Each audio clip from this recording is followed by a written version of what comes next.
Kenapa gue percaya takdir? Kenapa? Karena gue dulu pernah sakit kan. Oh iya. Gue dulu pernah sakit cancer kelenjar getah bening stadium 4C. Hah? Yang itu tuh bahkan dokter juga bilang sisa 6 bulan lagi nih umurnya. Gue udah gede banget. Gue udah pakai pampers, udah nggak bisa bangun 24 jam pakai oksigen. Itu yang bikin gue makin percaya sama takdir karena gini. Mau nangis. Iya. Tisu. Tisu mana tisu? Kejadian ini lagi. Kejadian ini lagi. Di radio lama gue, di radio local radio yang dulu gue itu, sejamnya gue berapa? Tebak, sejam gue siaran dibayar berapa? Gak berani tebak. 100.000. Goceng. 5.000. 5.000 Tahun satu berapa? jam. 2000 pas gue SMA 2014-an. 2013 2014. Terus di radio itu tuh, ya ampun, mereka akhirnya sudah mengarahkan gue gitu. Dari kecil gue dikasih sanggar gitu kan. Terus gue waktu SD main sinetron. Gue jadi dancer idola Cili. Oh iya, baru Iya tahu. sumpah gue Idola Aku pengen Cili. terus cerita-cerita Kabelo waktu kecil itu. Iya, jadi waktu kecil itu guys, gue itu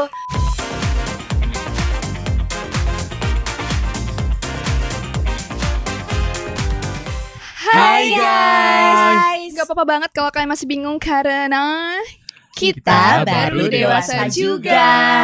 Hai, I'm Francine. Aku Devrisim. Aku Bella Arswendita.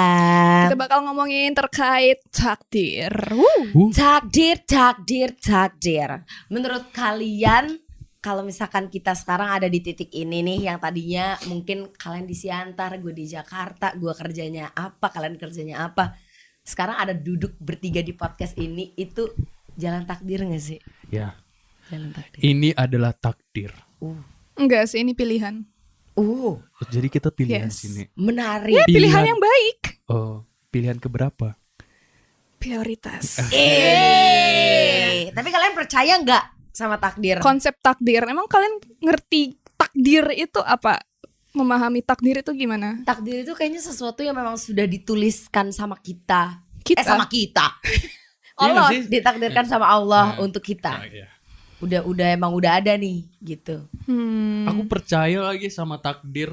Karena menurutku sejauh ini kayak ada aja benang merah yang membawa aku pada situasi itu gitu. Sebuah titik gitu ya. Kayak misalnya kayak pertemuan kita sampai kita berada di podcast ini, aku ngerasa kayak memang udah jalannya gitu. Jadi memang udah takdirnya gitu. Dengan segala apa yang terjadi sebelumnya, menurut aku yang memang takdirnya kita berada di titik ini gitu. Berada di kursi ini gitu. I don't think so. Iya kan? Ih, Kamu nggak percaya? ini pilihan sih. Oh iya. Takdir itu menurutku lebih ke atas sesuatu hal yang tidak bisa kita kontrol. Ini kan hal yang bisa kita kontrol. Aku bisa memilih aku mau bergabung atau tidak bergabung. Takdir itu misalnya kalau kita hidup terlahir, mohon maaf, kekurangan anggota tubuh Oh iya. atau terlahir di keluarga yang kurang. Itu baru takdir menurutku, sesuatu yang di luar kendali kita. Gitu. Jadi mungkin apa ya, kalau yang Devri omongin itu bukan takdir, lebih ke jalannya. Emang udah jalannya. Karena kayak nggak 100% semua ini pilihan loh. Ya nggak sih? Kayak maksudnya out of all our mutuals on social media, why us? Why me? Why Cine gitu. Kalaupun emang Devri mau bikin koneksi menurut gue. Jadi lebih ke mungkin ada garis tipis antara takdir dan memang it is meant to be like that. Ya, Apa namanya kita nggak? kita tidak tahu. Kita tidak tahu. Itulah misteri ilahi. Oke. Udah kita bahas takdir aja deh. Iya, kita mau bahas takdir hari ini ya. Ada yang bilang beberapa hal yang buruk yang terjadi sama kita itu kan takdir gitu. Misalnya Oke. sebuah perusahaan bangkrut, ya itu udah takdirnya lah. Gimana cara kalian ngebedain mana takdir, mana ujian? Ujian Mm-mm. ujian hidup gitu ya. Berarti kita ngomongin hal-hal yang terjadi di hidup kita yang buruk dulu ya. Karena kan takdir Oke. ada yang bagus juga kan. Oke. Kalau misalnya tiba-tiba dipecat kayak kasus yang tadi ya, udahlah pasrah aja nih takdir. Enggak lah, gila. Enggak, aku nggak percaya. Takdir itu misalnya kita ngomongin takdir beneran ya. Lu ditakdirkan menjadi aduh aku nggak berani lagi bilang kalau misalnya ada orang yang bertakdir buruk gitu loh, kayak lu ditakdirkan jadi miskin, gue nggak berani bilang kayak gitu. Cuma kalau misalnya dengan kasus kayak tadi lu kena masalah terus lu kayak berpikir udahlah pasrah nasib gue gitu kan, kayaknya enggak deh, jangan berpikir kayak gitu karena jatuhnya lu bakal jadi orang yang pasif gitu loh. Jadi mending lu juga berpikir bahwa ini ada pilihan buat gue untuk mencoba hal lain.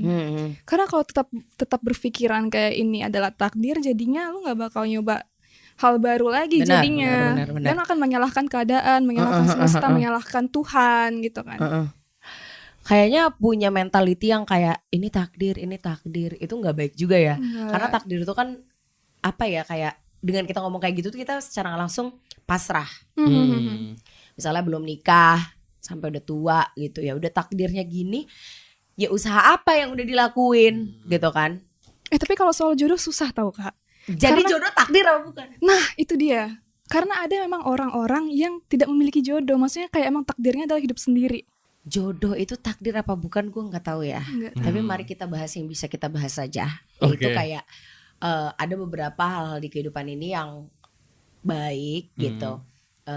Tapi banyak yang bilang itu mah beruntung aja. Paham nggak?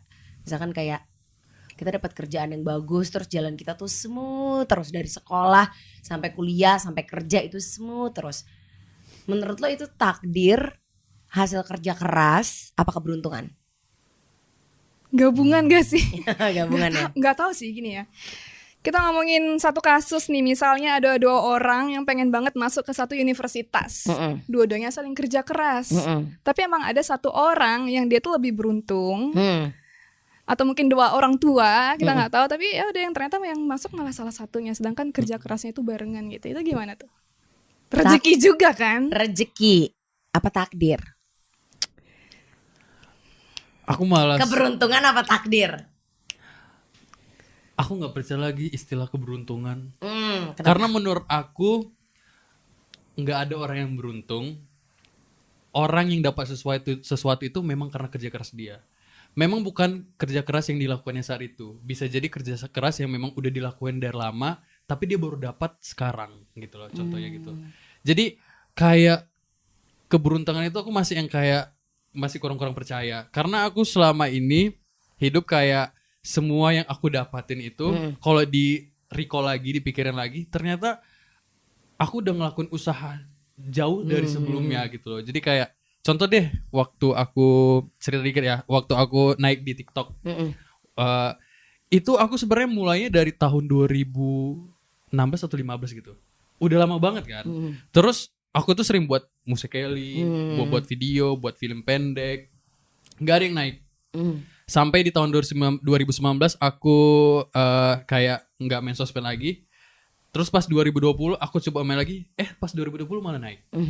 Dan orang mikirnya, beruntung ya Dep, lu gara-gara main TikTok di 2020 lu naik. Karena mereka nggak tahu kalau misalnya ternyata itu aku udah jauh sebelum itu aku udah buat konten, buat musikali, buat video, buat film pendek. Aku udah jauh dari hari itu aku udah buat kayak gitu. Dan kalau misalkan konten di 2020 itu adalah jaminan lu udah pasti viral gitu. Banyak juga kok yang viral saat itu doang. Nah, ya kan? Pada akhirnya kayak ya udah one content hit, abis itu udah selesai. Gitu. Dia nggak jadi konten kreator yang terus berkembang.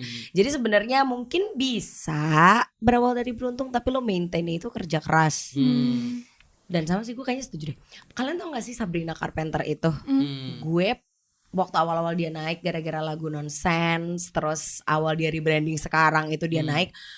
Karena gue udah fans dia dari lama, dari dia masih kecil, cuy. Oh, dari Disney? Dari Disney, dari di situ gue udah jadi fansnya dia. Terus kayak bilang, enak ya album pertamanya Sabrina. Wih, album pertama. The hell? Ini album ke-6-nya dia, ke-6 atau ke-5 gitu kalau gue gak salah. Nah, tapi baru ada titik yang akhirnya dia boom. Itu juga karena rebranding, mungkin dia hire tim yang lebih oke, dia mungkin lebih otentik sama lagu-lagunya gitu. Jadi kayak ya tuh kan, makanya aku kayak kadang-kadang aku mikir kayak keberuntungan itu nggak ada deh. Memang udah ya itu hasil kerja keras kita. Memang orang nggak ngelihat. Gitu aja sih menurut aku. Tapi ada juga loh pengalaman-pengalaman yang kayak lu beruntung aja bukan karena kerja keras. Kayak aku Tuh, ya. apa tuh? Aku tuh pernah waktu itu lagi ujian masuk sebuah universitas gitu kan, dimana kita harus ada tes fisik kebugaran gitu. Jadi gue datang telat coy. Gue orang paling terakhir yang datang. Waktu itu subuh-subuh jam 5 dan gue yang paling terakhir. Gue di barisan paling belakang dong pastinya. Semua udah baris sudah panjang. Tiba-tiba ya putar semuanya balik badan terus hitung 1, 2, 3. Aku nomor 1. Isn't that lucky? Itu namanya keberuntungan. Kayak sesuatu yang emang oke, I'm hoki. Kayak aku hoki kali ini gitu. Kan nggak pernah kayak dapat duit di jalan kayak gue hoki nih gitu loh. Tapi Hal-hal Cine, tak terduga. bisa jadi itu adalah reward dari kerja keras lo yang lain gitu loh. Jadi bukan necessarily lo deserve dapat university itu karena lo bekerja keras di tesnya. Di SMA pun lo udah jadi murid yang mungkin baik. Oh yes. Jadi murid yang rajin. Jadi murid yang ambis. Betul. Terus juga Tuhan mungkin tahu kalau lo dikasih jalannya begini, itu akan sangat membantu keluarga lo ke depannya, membanggakan mereka. I'm not saying that keluarga lain yang anak yang nggak dapet jadi nggak Iya, bangga iya, gitu. iya. Tapi mungkin that will affect your family so much more. Dan kalau misalkan anak-anak lain yang bisa ngebanggain keluarganya lewat jalur lain. Feel me? Jadi kayak ada unsur rezeki-rezekiannya plus reward dari kerja keras kita selama ini. Oke. Menurut gue kayak gitu. Iya sih. Jadi jatuhnya kayak karma baik ya. Wah. Karma baik. Betul, Oke. betul. Setuju. Menurut lo tapi berhubungan gak sih takdir kita sama mungkin cita-cita atau karir kita sekarang? Oh, apakah kita di posisi ini sudah sesuai gitu ya dengan takdir? Kita nggak tahu ya, karena kita itu belum berada di finish line. Kita nggak tahu finish line kita kayak gimana. Kematian, Iya. Yes. right? Finish line itu kematian Cine. Iya. Tapi udah di titik ini deh gitu. Titik ini, I don't know. Tapi aku ya dari kecil. Kenapa? Oh, lu mau ngomong ya? Enggak. Sorry. Enggak. Oh, bukan. Tapi aku dari kecil tuh kayak pengen gini, aku udah kepikiran aku tuh pasti gede suatu saat nanti. Gedenya bukan badan ya, maksudnya aku tahu kalau aku bakal dapat spotlight. Serius? Sama banget lagi Cine. Itu. Iya. Iya, jadi Setuju makanya karena aku tahu dari sejak kecil aku bakal dapat spotlight di usiaku yang besar nanti saat aku dewasa nanti maksudnya. Jadi aku tuh udah persiapan tahu. Kayak aku tuh nggak pernah komentar jahat. Sumpah aku tuh nggak pernah hate comment. Aku bahkan nggak pernah punya second akun yang buat ngejelek-jelekin orang di sosial media. Gue juga nggak punya sih. Tapi banyak yang kayak Second gitu aku tahu. buat ngejelek-jelekin orang. Kayak kasih hate comment gitu loh sampai kasih di blog. komen. Iya, aku Maksudnya punya kayak buat second account hanya untuk nge-hate hate komen. comment. Oke. Iya, jelek-jelekin orang. Kirain gitu gue kayak kan. bikin akun haters. Tapi ada loh orang-orang kayak gitu Iya loh. sih. Iya sih. Iya, jadi kayak aku sangat-sangat menjaga bagaimana aku bertindak laku di sosial media gara-gara aku tahu aku bakal besar nih, mungkin dari sosial media gitu sih. aku sama banget lagi sama Cine.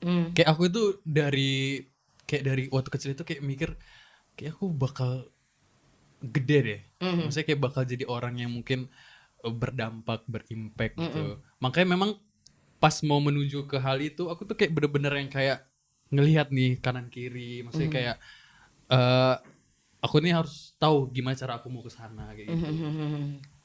Gue sama sih sebenarnya dari kecil juga gue bukan merasa gue akan besar sih, tapi nyokap bokap gue juga udah somehow melihat kayaknya anak ini entertain gitu, dan mereka akhirnya sudah mengarahkan gue gitu. Dari kecil gue dikasih sanggar gitu kan, terus gue waktu SD main sinetron, gue jadi dancer idola Cili. Oh iya, baru iya tahu. sumpah gue Idola Aku pengen cilik. cerita-cerita Kabelo waktu kecil itu. Iya, jadi waktu kecil itu guys, gue itu diikutin sanggar. Terus gue inget banget itu waktu itu tuh, jadi jebolan dari sanggar gue tuh kayak Oki Lukman, Reza Rahadian. Oh, wow. Bahkan waktu itu gue pernah ada guest coaching Reza Rahadian, tapi waktu itu tuh dia belum sebesar sekarang loh guys. Karena masih ada waktu untuk kayak guest coaching gitu. Tapi udah main film-film, tapi belum segede sekarang. The Reza Rahadian sekarang gitu kan. Terus udah waktu itu tuh ada casting yang datang langsung ke sanggar. Terus gue ikut, ternyata itu tuh sinetron. Satu gue main sinetron kan. Abis itu gue Jangan. juga abis itu gue juga kayak dancer idola cilik. Terus gue ngisi acara di Space Tune, tau gak sih? Wow. TV channel Space Tune yang anak-anak itu. Iya. Terus kayak apa, Lenong Bocah di Global TV, kayak gitu-gitu tuh gue ngisi kan. Terus waktu masuk SMP udah stop gitu. Tapi somehow, ini makanya kenapa gue juga cukup percaya takdir ya. Kayak emang gue harus balik ke entertain lagi for some reason, sama alam semesta, sama Allah gitu. Karena gue udah selama sekolah gue gak ada apa-apa, tiba-tiba kok gue ikut ekskul radio sekolah, ya kan? Karena gue suka aja dan gue bisa.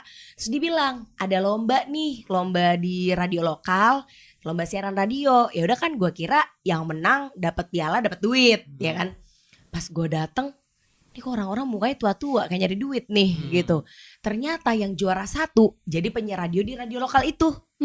Gue ikut sama temen gue juara 1, gue jadi penyiar radio, balik lagi ke media entertain. Oh my God. Gitu loh. Jadi kayak menurut gue percaya takdir karena sejauh apapun gue berjalan, pada akhirnya kok gue diarahin ke situ lagi. Dan udah dari radio lokal, kuliah juga lanjut radio lokal 1 lagi, tiba-tiba Prambors ngadain audisi besar.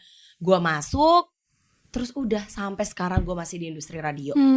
Terus gue ngonten juga. Kayak Iya, kayak ada aja jalannya menuju ke situ-situ lagi, lagi, performer, entertainer kayak gitu loh. Oke. So it's like, it's very interesting, right? Right, gitu. Yes. setuju banget. Terlahir menjadi bintang. Wah, that's Bella me. Swan. Bella Arswendita. One and only. One and only. Semoga kita semakin gede ya guys. Amin. Kayak aku punya feeling nih. Nanti Kak Bella ini nanti jadi gede nih kayaknya. Udah gede badannya. Enggak maksudnya, bukan badannya, namanya. Oh, namanya Amin. Kalian juga lah. Amin. Kita semua. Podcast ini 500 juta subscribe. Amin. 500 gue banyak banget. Amin. Tadi kan gue udah cerita. Coba gue pengen denger cerita kalian masing-masing. Ada gak satu pengalaman hidup kalian yang kalian anggap ini takdir nih? Gitu. Takdir. Atau ini udah jalan gue? Jalan gue. Ini emang udah jalan gue tuh diarahin ke sini sama Tuhan gitu. For some reason. Tadi aku udah cerita dikit-dikit lagi yang soal aku Ngonten. buat film pendek. Ujung-ujungnya jadi konten kreator. Ya kayak gitu deh. Kalau aku kayak gitu tipis-tipisnya tadi. Terus karena jadi content creator, ada jalannya lagi tuh Dep. Ketemu kita, nanti iya, misalnya podcastnya besar, nanti podcastnya besar, ada jalannya lagi kemana? Itu Kayaknya jadi tuh iya ada sih. kayak ada gong paling besar yang kita tuh lagi di jalan tuh. Mungkin ya. Kayak ini lagi di jalan menuju kesuksesan itu ya. Amin. Jangan Sini tanya ada aku. Oh ya udah deh. Karena aku tidak percaya takdir. Jadi aku ngerasa ini adalah pilihan hidupku, makanya aku bisa sampai ke sini. Oh, gue ada lagi. Apa tuh? Kenapa gue percaya takdir? Kenapa? Karena gue dulu pernah sakit kan. Oh iya. Gue dulu pernah sakit, cancer, kelenjar getah bening, stadium 4C. Hah? Yang itu tuh bahkan dokter juga bilang, sisa 6 bulan lagi nih umurnya. Gue udah gede banget, gue udah pakai pampers, udah nggak bisa bangun 24 jam pakai oksigen. Itu yang bikin gue makin percaya sama takdir karena gini, kalau emang pada saat itu gue harus mati, I would have already dead, gitu kan. Gue udah mati aja. Tapi kan sampai sekarang masih alhamdulillah hidup. Sedangkan orang yang misalnya selama ini menjaga kesehatan, dia misalnya pulang gym, habis makan salad, habis kardio sehat, Iya, kalau iya. di perjalanan pulang ditabrak bis, meninggal Iya aja. banget lagi. Jadi memang takdir gue untuk masih hidup. Kenapa? Karena ada takdir gue yang lain yang belum gue selesaikan di dunia ini. Makanya gue percaya takdir. Yes. Luar biasa. Keren Apa? banget. Such a inspiring story. Aku speechless gitu kayak bener juga ya.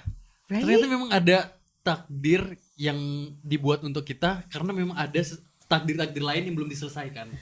Mungkin I will start small with salah satu takdir yang harus gue lakukan di dunia ini adalah ya menjadi perpanjangan tangan klinik yang menyembuhkan gue untuk menyebarkan the word, Iya, right? iya, iya. Kalau itu bukan gue siapa? Iya kan? Karena itu di Sukabumi, jauh. Kok dari sekian juta manusia yang ada di dunia yang mereka sembuhin tuh gue. Yang waktu itu saya belum jadi influencer, tapi sekarang jadi influencer. I have my audiences, I have the power to create content. Jadi sekarang klinik itu tuh alhamdulillahnya gue dapat laporan rame banget. Waiting list banyak yang sembuh. Di kolom komen gue juga banyak yang bilang kayak mamaku udah berobat ke situ, kondisinya udah lebih baik. Puji Tuhan. Gitu. Jadi kamu masih nggak percaya takdir? Why Cini, why? Atau ada gak sih takdir yang lu percaya selain kematian ya yang tadi lu bilang? Atau mungkin not takdir, what's the word for Nah, you? Iya. Yang menggambarkan itu tuh jalan-jalan Tuhan itu. Kebetulan kah? Bukan kebetulan. Keberuntungan. Bukan keberuntungan. Emang pilihan hidupku. Jadi Tapi semuanya. aku nggak memilih, maksudnya Iya. aku Karena gini loh Kak, gimana ya, saya kan manusia biasa aja, nggak punya pengalaman hidup dan mati seperti Kak Bella. Oh. What Kayak do you aku mean? emang, ya aku bersyukur atas hal itu. Dan hidupku sangat basic, sangat biasa aja. Puji Tuhan, karena nggak semua orang juga berada di kehidupan yang biasa aja kayak gini loh. Banyak juga orang di luar sana yang hidupnya susah ya kan. Makanya itu aku masih ya berusaha bersyukur atas hidupku.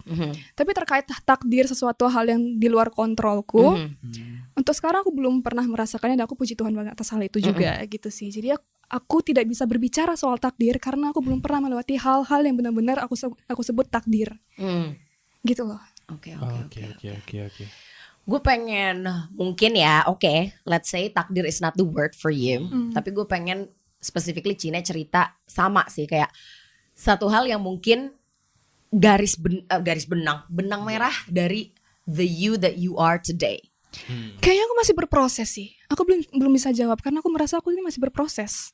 Aku tahu visiku, aku dalam pribadiku sendiri aku pernah kepikiran aku bakal jadi manusia yang seperti ini gitu.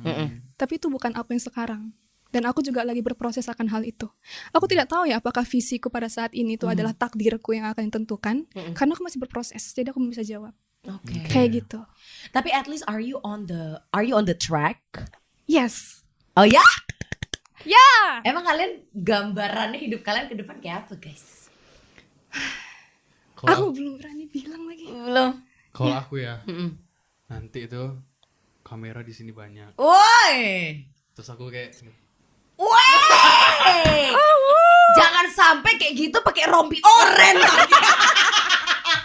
enggak lah guys, enggak lah. Jangan rompi oren ya.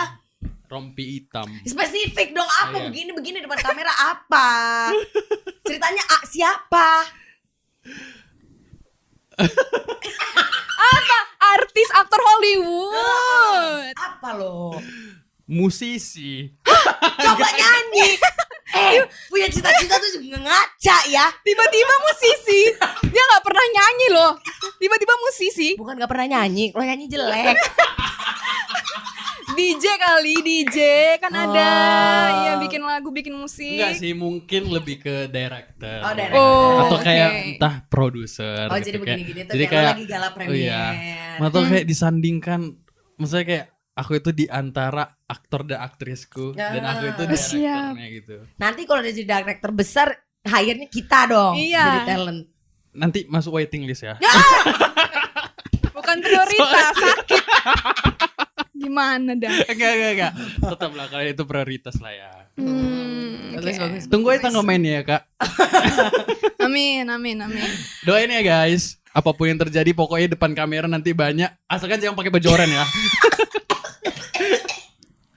Pokoknya nanti itu yang kayak gitulah. Oke. Dari tadi kan kita kalau bahas takdir pasti nggak jauh-jauh dari jalan Tuhan, dari Tuhan, semuanya gitu. Menurut kalian spiritual journey itu penting gak sih? Oh, penting banget Dalam lah. hidup ini. Penting. Do you wanna answer or not? I'm just saying it's penting lah. Penting. Penting. And we're like, Penting karena aku ngerasa ya setiap keputusan kita itu kan berdasarkan dari hati nurani kalau kita benar-benar dengerin ya. Dan hati nurani itu berasal dari apa? Berasal dari Allah, dari Tuhan yang berbicara dari hati nurani kita. Baik manusia yang itu bikin kesalahan atas pilihan-pilihannya dia yang buruk ya karena dia nggak dengerin dulu kata hatinya dia gitu loh. Karena kan sebenarnya hati kita itu murni ya, hati kita itu tempat Tuhan ada gitu loh, tempat Bener, Tuhan bener, berbisik. Makanya sebelum kita membuat pilihan, dengerin dulu sebenarnya kita maunya apa sih? Sebenarnya itu kita bakal diarahkan ke jalan yang kayak gimana sih? kayak panggilan Tuhan Yes, gitu ya. iya gitu. Spiritual journey. Makanya kalau misalnya lu terlalu sibuk sama hal-hal duniawi, ya lu jadinya bakal hilang arah gitu loh. Karena mau gimana pun pada dasarnya hati kita itu murni, pure. Seperti itu menurut aku. Setuju. Spiritual journey gue juga penting banget karena gue kayaknya lumayan sering gitu ya ngomong kalau gue itu orang yang kerja keras tapi gue juga sangat pasrah sama Allah. Dan kalau di Islam Allah itu suka banget orang-orang yang berpasrah padanya. Berpasrah artian berprasangka baik sama Allah. Tawakal ya. Bertawakal juga gitu. Jadi kayak apa yang gue lakukan selama ini, misalnya kayak gue ngonten, padahal nggak selalu ada endorsan misalnya. Gue bikin podcast ini, belum ada sponsor masuk, brand, tolong masuk. Terus apa ya? Pokoknya gue ngejalanin itu semua hanya supaya gue impress God. Oh, Iya, supaya kayak Allah udah melihat anak ini udah bekerja, anak ini udah mencoba mengambil hatiku, kasih deh rezekinya, kasih deh yang dia mau gitu. Jadi kayak ya kalau dipikir kalau semua itu transaksional ya, kalau semua jalan menuju uang dan rezeki itu lo lakukan secara terlalu transaksional kayak nggak mau konten orang nggak ada endorsan, nggak ini ya gimana gitu loh. Kayak it's not transactional. One thing for sure, rezeki itu bukan lo semakin bekerja keras. Iya gitu deh. You got what I mean. Gitu. Aku jadi ingat deh. Jadi aku punya cerita. Ini pengalaman aku. Jadi itu aku itu sebelumnya punya utang guys. Tapi sama kakak aku. Jadi kayak masih aman lah. Nah utang itu lumayan gede. Terus di saat itu aku lagi di fase yang kayak quarter life crisis. Terus kayak motorku hilang, dimaling. Terus nggak ada job berbulan-bulan. Sampai satu saat itu aku kayak berdoa sama Allah yang kayak ya Allah ini gimana jalannya gitu ya. Apa aku tuh punya kayak barang-barang yang mendukung konten aku kayak kamera, alat-alat lainnya gitu kan. Aku sampai mikir kayak apa aku jual aja ya ini ya buat bayar utang ke kakak aku gitu kan. Terus ada di titik aku itu kayak di fase pasrah. Kayak aku bilang kayak ini, ya Allah kalau memang udah jalannya mungkin cita-citaku terhenti sampai di sini untuk jadi content creator atau karena alatnya bakal aku jual, aku pasrah ke Engkau ya Allah kayak gitu. Aku bilang kayak gitu dalam doaku. Terus 2 hari kemudian datang job. Di saat aku udah yang kayak pasrah, barang-barang yang aku punya kamera, alat-alat yang mau aku jual, 2 hari kemudian datang job. Dan jobnya itu gede. Menurutmu itu berarti apa jawaban dari doamu? Menurut aku tuh berdoa bukan cuma itu sebenarnya, banyak. Tapi itu adalah jawaban dari kepasrahanku kepada Allah gitu, kepada Tuhan gitu. Jadi kita yang kayak benar, ketika kita pasrah itu pasti kayak ya memang ada jalan keluarnya. Iya. Kita pasrah. Mungkin Allah. Tapi jangan lupa berusaha juga ya guys. Mungkin waktu itu Allah be like, lu mau bayar utang malah apa namanya Nggak nyari kerja. duit di sana sini bukannya minta sama yang maha kaya, ya kan? Gitu. Minta dong, kerja boleh, mintanya tetap ke sini. Karena gini ya, kalau kita pikir-pikir ya, misalkan kita kerja super keras, kalau mindset lu itu to impress your boss, you can never, bro. Akan ada orang yang mungkin kerja lebih bagus, lebih pintar dari lu, lebih rajin dari lu, lebih muda, lebih murah dari lu. Lu tuh bisa digantiin kapan aja kalau di kantor. Makanya sebenarnya kita kerja dengan baik itu ya to impress God. Kalaupun memang gajinya tidak sesuai yang kita mau di kantor A, ya kerja keras dulu, tunjukin ke Allah nih, aku bisa begini loh, bisa sampai kayak gini loh bekerja. Pasti ada jalannya di B. Yang kayak gue bilang tadi, Iya, bener. di radio lama gue, di radio local radio yang dulu gue itu, sejamnya gue berapa? Tebak, sejam gue siaran dibayar berapa? Gak berani tebak. 100.000. Goceng! 5.000. 5.000 Tahun 1 berapa? jam. 2000 pas gue SMA 2014-an. 2013 2014. 5.000 sejam. Pertama karena gue anak SMA. Kedua first jobber. Jadi mungkin mereka tahu dan emang mereka mungkin radionya lebih kecil gitu ya. Terus di radio itu tuh ya ampun, I immediately became everyone's favorite. Kayak langsung bagus banget, udah masih muda bagus. Pokoknya orang-orang kan pulang sekolah kalau nggak les main. Ya udah gue siaran. Gue kayak I wouldn't say exploit, tapi kayak ya dimanfaatkan banget lah sama mereka gitu. Karena mungkin gue yang paling murah pada saat itu. Pakai terus, ada penyiar nggak bisa, gue yang gantiin. Sampai Sabtu, sampai Minggu itu gue siaran terus. Terus pindah ke radio lokal satu lagi, itu udah mulai naik rate-nya. Tapi sama dengan rate segitu, gue kayak kasih kualitas paling bagusnya gue. Semua juga mengakui gue gak pernah datang telat. Waktu itu partner siaran gue tuh suka telat-telat. Gue gak pernah datang telat. Tiap dimintain VO yang gak berbayar, itu gue kasih kualitas terbagus. Temen gue skripsi, minta ada VO-nya, kan dia video gitu skripsinya, tugas akhir. Terus gue kayak dimintain VO, karena VO gue bagus, itu gue kasih gratis.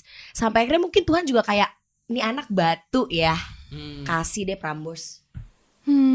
Karena kayak Prambors itu sebelum gua masuk situ, terakhir mereka buka Wadia Balahan audisi yang open itu 2011. Gua masuk situ 2018. 8 tahun yang lalu. 7 tahun yang 7 lalunya tahun, ya. gitu mereka ada. Terus tiba-tiba kok ada lagi ketika gue udah menyerap banyak ilmu dan latihan dari radio gue yang lama, yang bayar gue cuman goceng. Ya. Andai aja pas gue di radio murah itu gue tidak bekerja sekeras itu, mungkin ketika ada chance di Prambors, I fucked it up, ya kan? Karena gue nggak prepare dan gue belum ditempa dulu nih di tempat gue yang lama. Jadi mungkin kita di podcast ini yang nonton paling banyak 5.000 itu kita ditempa dulu karena there's something bigger for us in the future. Maybe. Yang mana kalau kita nggak latihan dari studio kecil ini, kita nggak bisa. Mau latihan public speaking di mana lagi sih paling mantap kalau nggak di podcast sendiri, yang lu bisa salah-salah, lu bisa ngomong apa aja, lu belum terlalu peduli sponsor, lu cuma you're just here for fun because we love each other, because we love to be in front of camera for the content gitu kan. Kayak maybe there's something big for us in the future. We just don't know what. Yeah, what is that? Guys, aku itu lagi di fase kurang motivasi. Tapi setiap dengar kabel itu kayak langsung gak tahu kenapa ya. Aku jujur merinding. Masa? Terus aku kayak ngerasa, ih gila. Kayak bang, motivasi aku untuk berkarya lagi tuh kayak tumbuh gitu. Bells when golden ways. Golden ways. Tapi thank you loh Kabel udah nge-share ini ke kita. Jujur aku benar-benar termotivasi. Semoga kalian juga termotivasi ya guys. Iya guys. Tapi kalian emang gak pernah ngalamin yang kayak awalnya tuh gitu? Aku mau ceritain kembali lagi ya, karena aku gak punya pengalaman yang banyak-banyak banget. Aku bakal ceritain pengalaman mamaku aja. Makanya Jadi jangan latar bangun belakang- siang terus. Aku gak bangun siang ya. Makanya jangan introvert terus, di kosan terus. Keluar biar ada pengalaman. Ada waktu kosong di kamar. Gak apa-apa. Mamamu kenapa? Jadi kan latar belakangnya adalah aku itu dari single mom, dibesarin oleh single mom. Jadi mamaku itu udah ditinggalin sama papa pada saat hamil gede. Iya, hamil gede. Jadi kan mama waktu itu kan ya gimana lah dia sebagai seorang wanita hamil besar tapi nggak ada suami. Saat itu mama berdoalah ke Gua Maria, ke Bunda Maria. Kita kan Katolik ya. Ya mohon perlindungan terhadap aku, terhadap mama dan anaknya gitu kan, nangis-nangis. Susah loh perempuan hamil besar sendirian. Pada saat itu juga om aku melahirkan sendirian juga, berdarah-darah jalan kaki dari rumah dia ke rumah sakit. Ditemenin sama saudara kandungnya itulah, sama saudara sendiri gitu kan. Yang pada akhirnya ternyata aku lahir dengan sehat, cantik. Dan dan gemuk lah lahirnya pada saat itu, dan mama aku sendirian sehat. Jadi mamaku kan juga termasuk tipe orang berpasrah banget ya sama Tuhan, sangat spiritual journey-nya juga oke ya. Maka dari itu dia sendirian membesarkan aku sampai sekarang dengan aku yang saat ini, yang bahkan aku nggak perlu biaya untuk kuliah. Aku kuliah kan gratis ya karena di STAN ya, dan aku langsung dapat kerjaan, aku bisa langsung menopang keluarga aku. Itu semua berkat apa ya aku bilangnya, doa-doa mama aku ya, doa-doa mama aku untuk anaknya. Karena mamaku juga hidupnya nggak mudah. Karena mamaku itu dari kecil udah ngebiayain adik-adiknya. Dia itu nggak kuliah, semua adik-adiknya kuliah. Dia nggak kuliah, dia besarin adik-adiknya. Ya, gimana ya kalau kita membesarkan saudara-saudara kita, pada akhirnya kan mereka setelah berkeluarga kan ya hidup dengan kehidupan Iya, masing-masing keluarga. gitu kan. Pada akhirnya yang terpuruk sendirian siapa yang membesarkan ini ya pada akhirnya gitu kan. Pada akhirnya cuman tinggal Cine dan Mama Cine. Iya, pada akhirnya kan tinggal kami berdua. Pada akhirnya cuma dapat terima kasih doang. Dan ada juga yang nggak mengucapkan terima kasih, tapi ya udah nggak apa-apa gitu. Damn. Jadi makanya kenapa aku bisa bilang aku nggak terlalu banyak mengalami kehidupan gimana-gimana pun. Mungkin karena mamaku udah ngalamin jauh lebih berat di hidupnya dan dia selalu berdoa mungkin ya. Mau nangis. Tisu. Tisu mana tisu? Kejadian ini lagi. Kejadian ini lagi. Nggak apa-apa. I'm okay. Oke. I'm okay. Ya itu makanya kenapa aku bilang hidupku aman-aman banget dan aku bersyukur atas hal itu karena aku udah ngalamin jauh lebih berat kehidupan dia. Makanya dia banyak banget berdoa supaya aku udah terlindungi. Itu. Kayaknya itu jawabannya di sini. I think gue jadi pengen nangis juga nih kan. Maksudnya you are maybe I'm okay. itu justru ini bisa mematahkan kalimat lu tadi yang lu bilang Thank you. lu percaya sama keberuntungan. Turns out yang lu alami sekarang itu bukan keberuntungan, Cine. Semua itu jawaban dari doa nyokap lu. Ya mungkin. Gitu loh. Dan sekarang lu sudah dewasa, lu yang bisa bantu beliau. Itu emang takdir lu ada di dunia ini untuk menemani beliau gitu. Iya. Gitu loh, dengan segala perlindungan yang sudah ada, bukan hanya dari doa beliau tapi juga dari kebaikan-kebaikan yang beliau lakuin dan kesabaran beliau. Dikasih anak cantik, sehat, pinter, jalannya lancar. Mantep. Iya, jalannya lancar. Lo kan selalu bilang kan dari SMA ke kuliah lu tuh nggak ada struggle, lu dapat kerja, lu akhirnya dipindahin ke pusat juga out of nowhere gitu. Kayak lu sekarang dapat calon suami yang juga baik, backgroundnya baik, insya Allah bisa mengangkat derajat lu, derajat keluarga. Itu berarti bukan keberuntungan, Cine. Iya, bener lagi. Iya, itu Itu jawaban bukan- dari doa-doa. Bukan hanya tentang keberuntungan Cine. Gitu. So, Guys. maybe this is going to be the last question. Untuk yang nonton kita 5 juta orang di luar sana. 5 5 juta. juta penonton. Amin. Apa yang mau lo sampein kayak ketika mereka lagi dimotivated banget dan merasa nih kayak emang gue takdir gue nih udah kayak gini. Emang jalan hidup gue kayak jadi orang susah nih. Aduh. What do you want to tell them? Keep going guys. Tetap berusaha. Berusaha terus sampai di titik pasrah. Menurut aku kayak gitu. Berusaha semampu, sekuat tenaga sampai kalian itu di titik yang kayak aduh, kayaknya memang harus dipasrahkan. Setelah itu pasti ada jalannya. Betul. Trust me guys. Iya, dan hati-hati juga karena ada banyak pilihan yang instan dan itu bukan dari Tuhan. Nah, itu. Iya, saya juga harus lihat dan cermati baik-baik apa yang ada depan kalian. Mungkin instan, cuma wah, Ya. lu habis sih kalau lu Iya. ngambil itu. Tetap Pada memperhatikan, jalan Tuhan, tetap ya. jalannya, tetap berhati-hati. Kalau gue malah pasrahnya dulu. Pasrahnya dulu sambil bekerja keras. Pasrah dulu sama Tuhan, percayain, gantungkan harapan lo ke Allah sambil kerja keras. Ingat, kerja keras not to impress your boss, not to impress your friends, not to flex it to your big family, but to impress God. Karena in the end of the day, rezeki itu dari Allah. Kalau rezeki dari kantor lu, harusnya kalau lu sampai tipes-tipes, lu udah jadi orang kaya. Semua itu dari Allah. Rezeki kita sekarang itu. Semuanya milik Allah. Dan rezeki itu semua burger milik Allah. Iya kan? Iya. Begitu guys. Oke. Ya, intinya yang memang harus bekerja keras, Dan- tetap berusaha, berpasrah dan hati-hati. Yes. I think that's it for today's video guys. Bye-bye. Do you like it? Don't forget to like, comment, and subscribe. If you don't... Canda, prank.